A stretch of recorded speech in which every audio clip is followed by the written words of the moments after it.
가을의 기도로 시작하겠습니다. 가을에는 기도하게 하소서. 낙엽들이 지는 때를 기다려 내게 주신 겸허한 모국어로 나를 채우소서. 가을에는 사랑하게 하소서. 오직 한 사람을 택하게 하소서. 가장 아름다운 열매를 위하여 이 비옥한 시간을 가꾸게 하소서. 가을에는 호울로 있게 하소서. 나의 영혼 굽이치는 바다와 백합의 골짜기를 지나 마른 나뭇가지 위에 다다른 까마귀 같이. 지난 주간에 김현승 시인의 자녀분들이 양림동 우리 교회 다녀가셨어요. 그래서 이분들이 이 가을의 기도에 대해서 저한테 조금 가르쳐 주신 게 있어요. 맨 마지막에 보면 마른 나무 가지 위에 다다른 까마귀 같이, 여기에 대해서 설명을 해주셨어요. 과거 양림동에는요, 이 양림동 산에 대나무밭이었대요. 대나무밭. 지금은 대나무가 별로 없는데 그 대나무밭에 까마귀가 많이 살았대요. 그 대나무에 앉아있는 까마귀를 형상화해서 기도하며 하나님께 나아가는 김현승 시인의 모습, 그거를 마른 나무 가지 위에 다다른 까마귀같이 라고 표현하고 있다는 겁니다. 이렇게 해설을 듣고 시를 읽잖아요. 시가 더 깊게 다르게 보여요. 양림동에 까마귀가 많이 살았기 때문에 김현승 시인은 자신이 시인이 된 이 양림동을 기억하면서 많은 시에 비둘기도 아니고 까치도 아니고 까마귀를 등장을 시킨다고 합니다.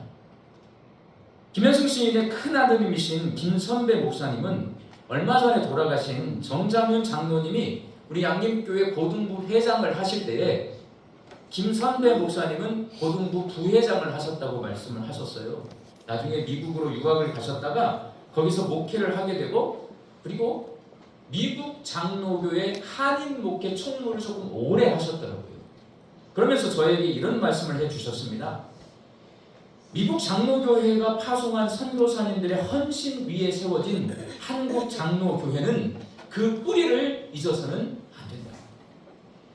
뿌리 없이 스스로 열매를 맺은 것처럼 생각해서는 안 된다. 강조하셨어요. 미국의 장로교회에서 일을 하시다 보니까 한국교회가 막 발전을 하거든요. 지금 현재 미국 장로교회 교세보다 한국교회 장로교회 교세가 훨씬 더 큽니다. 이제 미국 장로교인들은요 100몇십만 명밖에 안 남았어요. 그러다 보니까 김선배 목사님 입장에서 보면 이 미국인 선교사님들이 가서 한국 교회를 세우고 그 위에 한국의 장로교회가 부흥하고 발전하고 열매를 맺었는데 그걸 잊어버리고 그냥 자기들이 원래 그렇게 열매를 맺은 것처럼 착각하면 안 된다. 이 말은 한국 교회가 역사 의식을 가져야 하고 역사를 잊어버려서는 안 된다라는 말씀입니다. 우리는 역사를 잊은 나라에게 미래가 없다라는 말을 자주 듣습니다. 성경도 똑같아요. 지난날의 역사를 잊지 말고 기억하라는 말씀 곳곳에 기록해 놓고 있는데, 대표적인 말씀 신명기서 5장 15절 말씀을 함께 읽겠습니다. 너는 기억하라. 내가 애굽 땅에서 종이 되었더니 내 하나님 여호와가 강한 손과 편팔로 거기서 너를 인도하여 되었나니. 출애굽의 역사를 잊어버리지 말고 기억하라. 하나님은 이스라엘 백성에게 과거 역사를 기억하며 하나님만 의지할 것을 말씀하십니다. 그리고 이스라엘 백성이 하나님을 배반하고 우상 숭배를 하거나 하나님 대신에 애굽이나 아수르와 같은 강대국을 의지하면 하나님은 선지자를 보내서 반드시 말씀하세요. 과거 역사를 기억하라. 그리고 하나님께 돌아와라. 권면하십니다. 여러분, 성경은요 그렇게 출애굽의 사건을 기억하라, 과거 역사를 잊지 말라 말씀을 하시다가 갑자기 어느 부분에 가잖아요. 정반대로 말을 합니다. 과거를 잊어버려라. 과거를 생각하지 말라. 오늘 본문 18절 말씀 함께 읽겠습니다. 너희는 이전 일을 기억하지 말며 옛날 일을 생각하지 말라. 어떤 게 이전 일일까요? 오늘 본문 16절과 17절에 써 있어요. 16절 함께 읽겠습니다. 나 여호와가 이같이 말하노라. 바다 가운데 길을, 큰 물 가운데 지름길을 내고. 바다 가운데 길을 냈어요. 이게 무슨 사건이에요? 출애굽 사건 아닙니까? 홍해 갈라진 사건이잖아요. 바다 가운데 길을 냈어요. 17절 말씀도 함께 읽습니다. 병거와 말과 군대의 용사를 이끌어내어 그들이 일시에 엎드려서 일어나지 못하고 소멸하기를 꺼져가는 등불 같게 하여.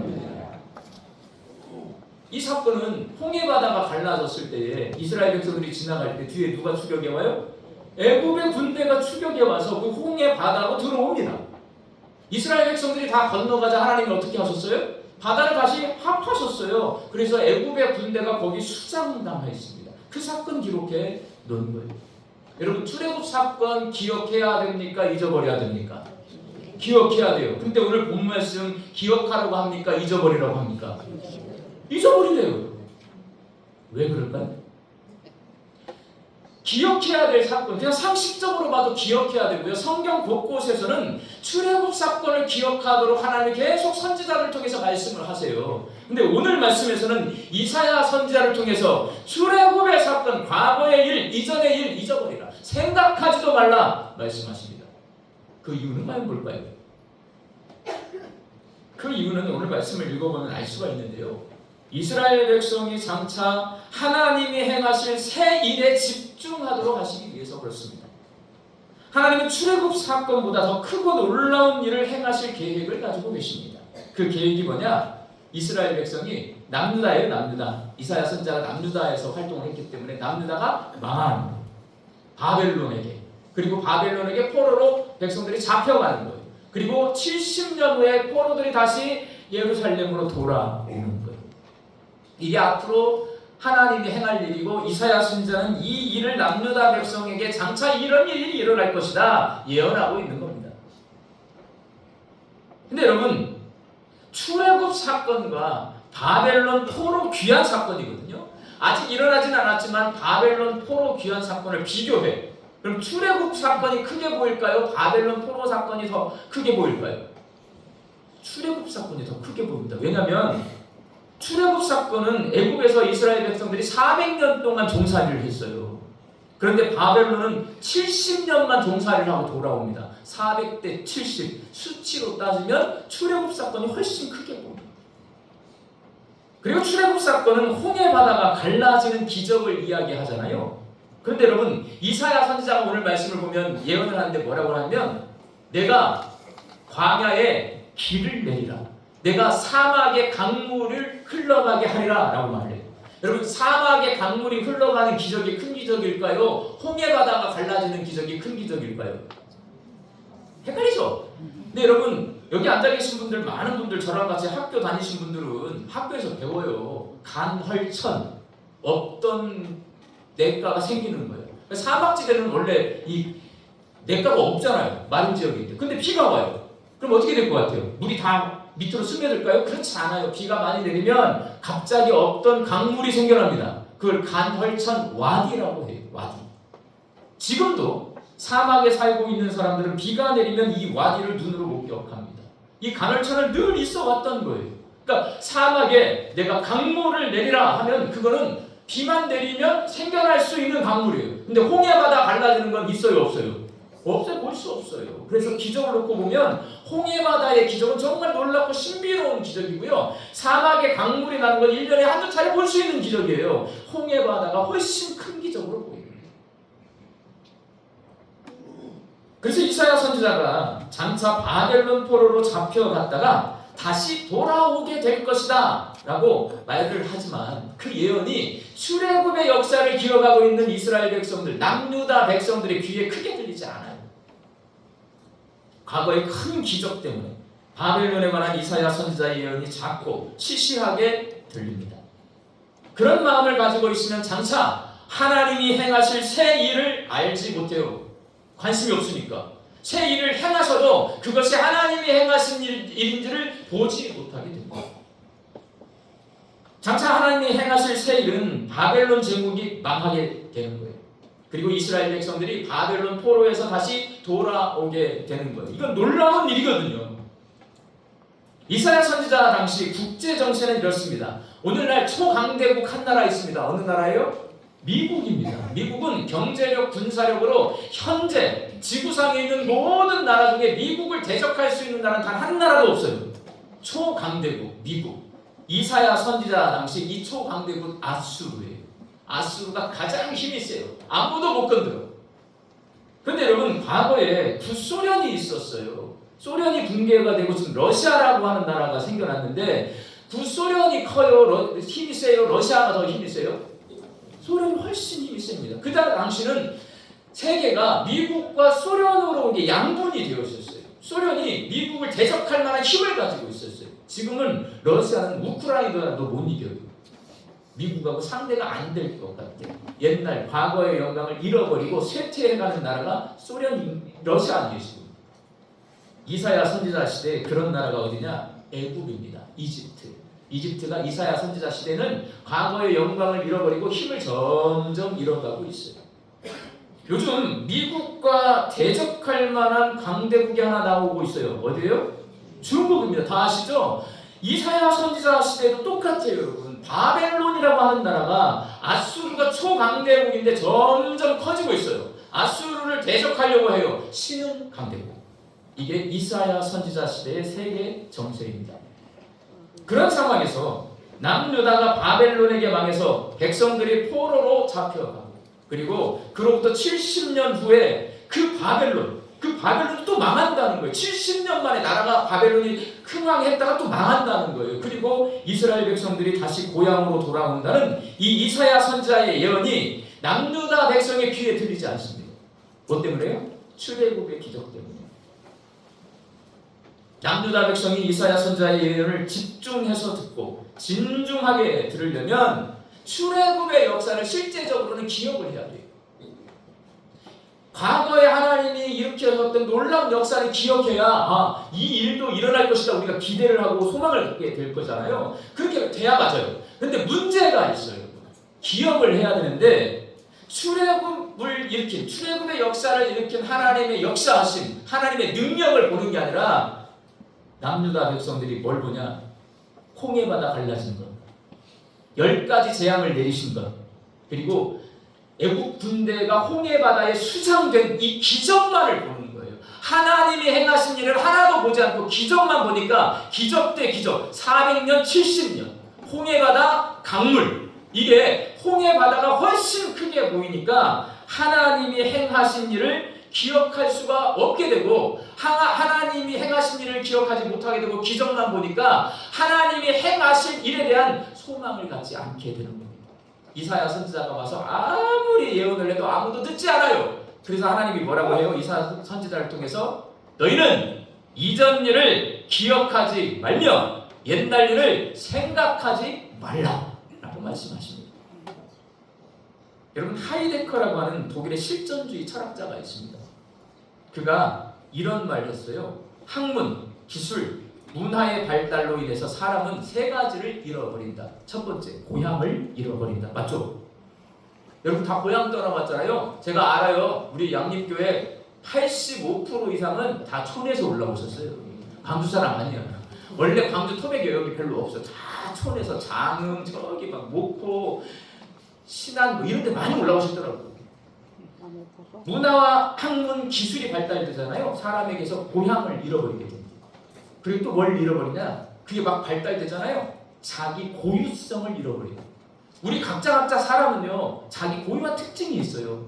은사가 달라. 내가 잘하는 게 다르고, 내 성격 유형이 다르고, 내 마음속에 생각하는 방식이 다 달라요. 근데 이 사회가 내가 고유한 그 모습대로 살게 해줘요. 이 사회가 가는데 내가 빨려 들어가게 해요. 다 빨려 들어가기를 원해요, 여러분. 그래서 고유성을 잃어버리지.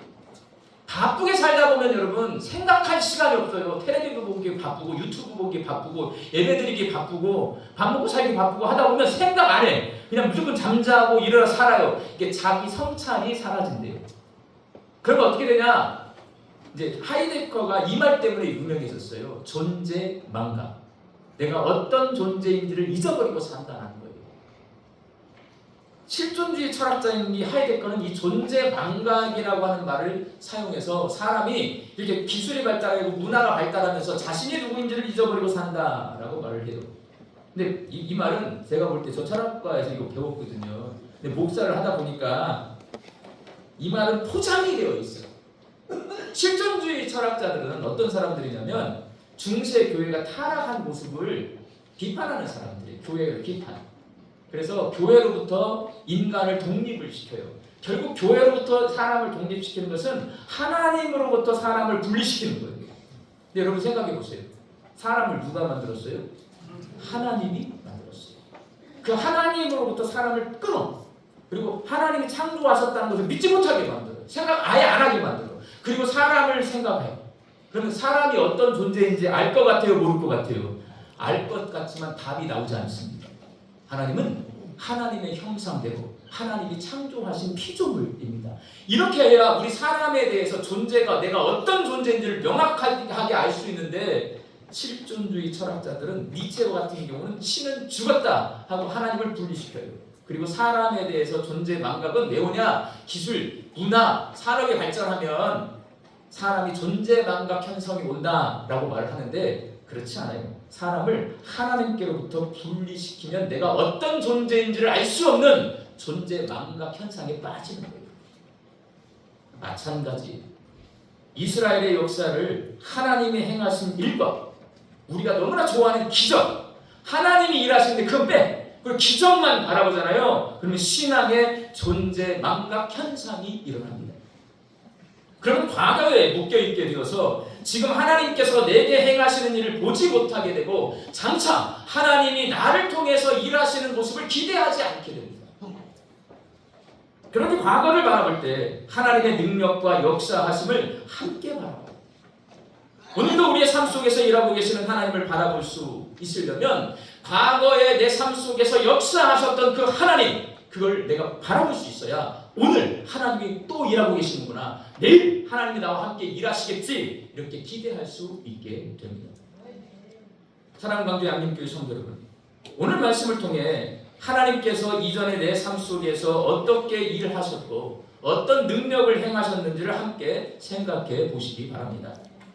가난했던 내가 부유해지고, 병들었던 내가 건강해지고, 믿음이 연약했던 내가 믿음이 강건해지고, 연약했던 양림교회가 크게 성장한 그 겉모습만 보잖아요. 이게 뭐냐면 기적만 보는 거예요. 껍데기만 보는 거라고요. 그 이면에 하나님이 나를 택하여 주시고 나를 인도하여 주시고 내 삶 속에 함께 계셔 주시고 내 삶을 이끌어가고 계시는 이것을 못 보면 내가 가난했는데 부유해진 것만 보여요. 내 병 고친 것만 보여요.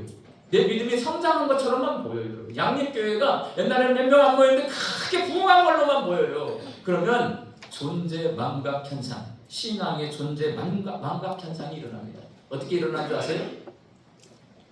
나 때에는 그렇게 안 했어.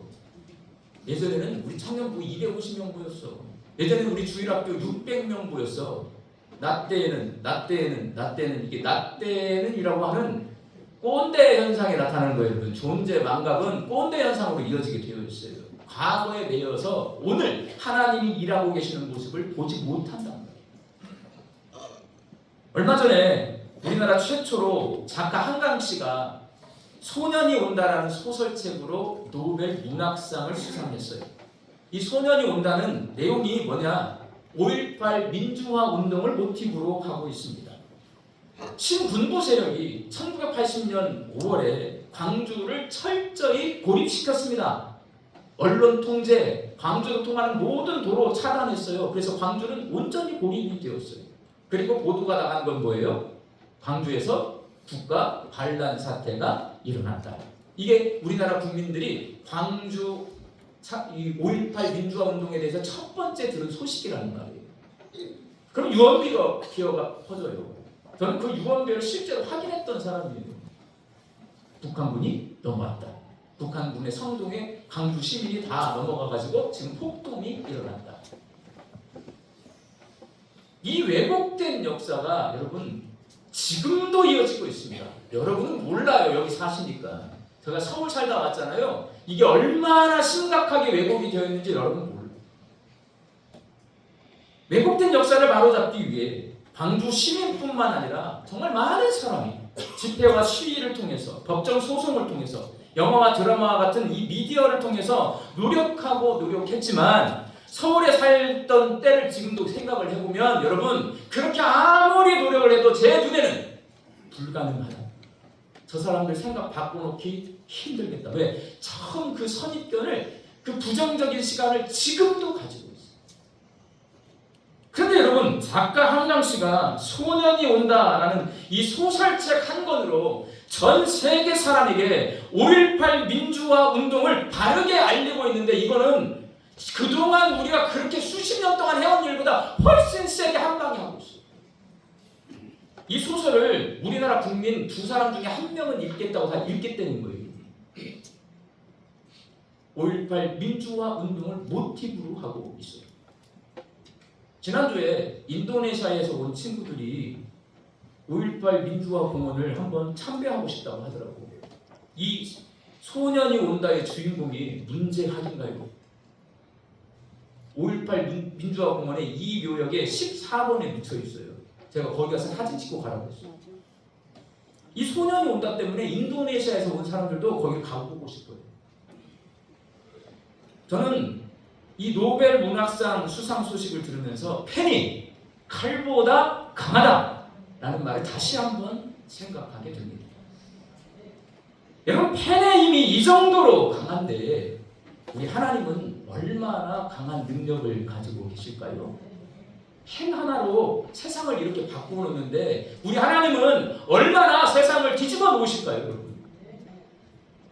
하나님은 바벨론과 같은 강대국을 망하게도 하시고 이스라엘과 같은 정말 연약한 나라를 흥하게도 하십니다.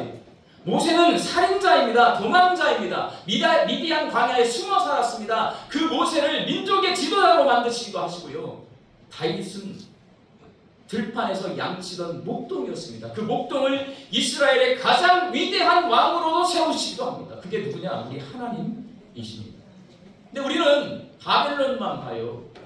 이스라엘만 봅니다. 모세만 보고 다윗만 봅니다. 그 이면에 일하고 계시는 하나님을 볼 수 있어야 돼요, 여러분.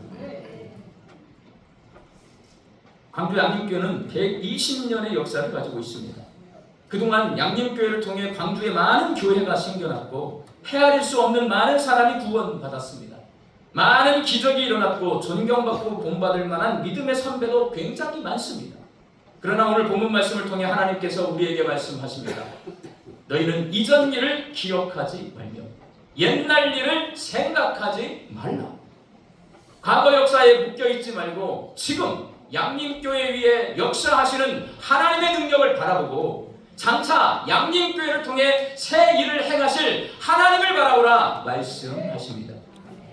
우리 광주 양림교회 성도들이 이 말씀에 순종해서 과거에 묶여있지 않고 하나님이 이루시는 새 일을 바라보며 기대와 소망을 품을 때에 우리 교회가 이전에 하나님이 일하셨던 오래된 교회가 아니라 120년 동안 여전히 일하고 계시고 앞으로도 새 일을 행하실 오래된 새 교회가 될 수 있기를 예수님의 이름으로 축원합니다. 기도하겠습니다. 하나님, 과거에 체험했던 기적이나 우리 손으로 쌓아 올린 업적을 바라보며 과거에 묶이지 않게 하여 주옵소서. 저희가 기대와 소망을 가지고 하나님의 역사하심과 장차 이루실 새 일을 바라볼 때에 광주 양림교회가 120년 동안 여전히 하나님께서 일하고 계시는 오래된 새 교회가 되게 하여 주옵소서. 예수님의 이름으로 기도하옵나이다. 아멘.